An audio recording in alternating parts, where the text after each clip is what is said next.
Hashama arkafune ordoftoto ojenni ra odu yara kabade deetin jira odu waliin naanani saabadire misensi kore hojira gochifto aba ofi ajaja warana bilisumma oromo kan turan obbo Abdi Raggaasaa Roobii Adoolessa 29 bara 2020 mana murtii olaanaa godina addaa naannoo Finfinneetti dhiyaatanii galmee haaraa akka irratti banamu manni murtii hayyameeti jira. Gabaasa dabalataa akka ta'anitti dhiyaata. Baatishan dura to'annaa jala kan oolan qondaalli paartii mormituu kun jalqaba mana murtii aanaa Burraayyuu boodaas mana murtii aanaa Sulultaatti dhiyaachaa turan. Mana murtii aanaa Sulultaatti galmeen qorannoo irratti banamee akka ture BBCtti kan himan abukaattoon isaanii Dr. Tokkummaa Dhaabaa bakki isaan turan kan ulaagaa mana hidhaa guutuu miti jedhu. Magaalaa Finfinnee naannoo 6 kiiloo jedhamee beekamu mooraa waajjira OPDO ture keessatti hidhamanii achi mana murtii Sulultaatti deebi'aa akka turan natti himan jedhu Dr. Tokkummaan. Guyyaatti qarshii 20 kennamaaf nyaataas achuma keessaa nyaachaa akka turan natti himan jedhu abukaattoon isaanii waliinis ta'ee maatii waliin guutummaatti qunnamtii qabaachaa akka hin turres ni dubbatu. Poolisiin achi buutee obbo Abdii Raggaasaa himuu qaba.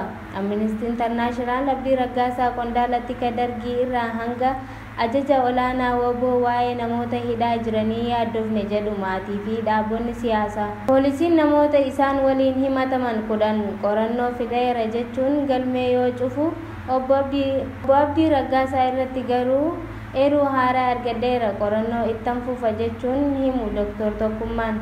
Haa ta'u malee manni murtii aanaa Sulultaa qorannoo keessaa ji'a 4 keessatti bu'aa hin argisiifne jechuun galmee obbo Abdii Raggaasaa akka cufe himu. Galmeen haa cufamu malee obbo Abdii Raggaasaa bakkuma itti hidhaman tursiifamuu dubbatu. Erga galmeen cufamee boodaas obbo Abdii Raggaasaa iddoo hidhamanitti arguun rakkisaa ture. Abukaattoon ta'ee maatii arganii dubbisuu hin danda'an ture jedhan. Maatii fi abukaattoon qunnamtii waan hin qabneef wayita mana murtiitti dhiyaatanitti kophaadhuma isaanii falmataa turan jedhu Dr. Tokkummaan. Yeroo kanatti abukaattoo fi maatii isaaniin wal argaa akka hin dandeenye mana murtiitti himatan. Manni murtiis wanta isaan jedhan dhugaa ta'uu ji'a 5f maatiif abukaattoo waliin akka wal hin argine erga mirkaneeffatee booda abukaattoo fi maatii akka wal argan ajaja dabarsuu himu. Bu'uuruma kanaan obbo Abdii Raggaasaa booda Koomishiniin Poolisii Oromiyaa osoo qorannoorra jira jennu manni murtii galmee nu jalaa cufe jechuun mana murtii olaanaa godina addaa naannoo Finfinneetti ol iyyata jedhan.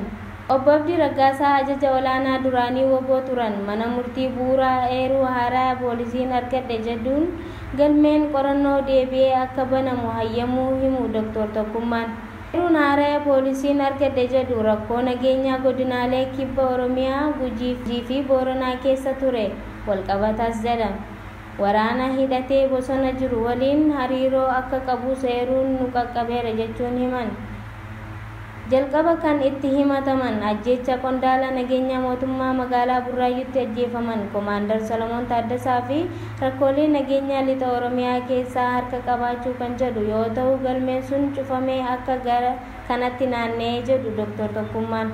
Obbo Abdiin garuu yakka hanga har'aa ittiin himataman keessaa tokkoyyuu akka hin raawwatin mana murtiitti himachuu dubbatan. Adoolessa 29 bara 2020 yeroo sadaffaaf mana murtii federaalaa sadarkaa jalqabaatti kan dhiyaatan obbo Jawaar Mohaammed sababni isaan itti hidhaman dhimma mana murtiitti ilaalamuu qabu osoo hin taane sababa siyaasaa waltajjii siyaasaan furamu ta'uu dubbatan. Gabaasa dabalataa akka ta'anitti dhiyaata. Guyyaa kelee Roobii Adoolessa 29 bara 2020 yeroo sadaffaaf manni murtii federaalaa sadarkaa jalqabaa kan dhiyaatan obbo Jawaar Mohaammed sababni isaan ittiin hidhaman dhimma mana murtii ilaalamuu qabu osoo hin taane sababa siyaasaa waltajjii siyaasaa furmaata ta'uu dubbatan. Addacha kaleessaatiin allama yaada isaanii kan dhiyeessan obbo Jawaar dhimma namoota meeshaalee seeraan ala hidhachiisu sabaa fi sablammoota walitti buusuu miidiyaalee dhaddachaa akka hin seenne dhorkamuu fi dhimma eegdota isaanii dubbataniiru. Yeroo qorannoo torbee lama kan kennameef kan ture gareen poolisii qorattoota mana obbo Jawaar Mohaammed irra deebi'anii sakatta'uun isaa fi saayitalaayit saatalaayitii fi meeshaalee elektirooniksii beekamtii Itiyoo Telekoomii hin qabne argachuu hime.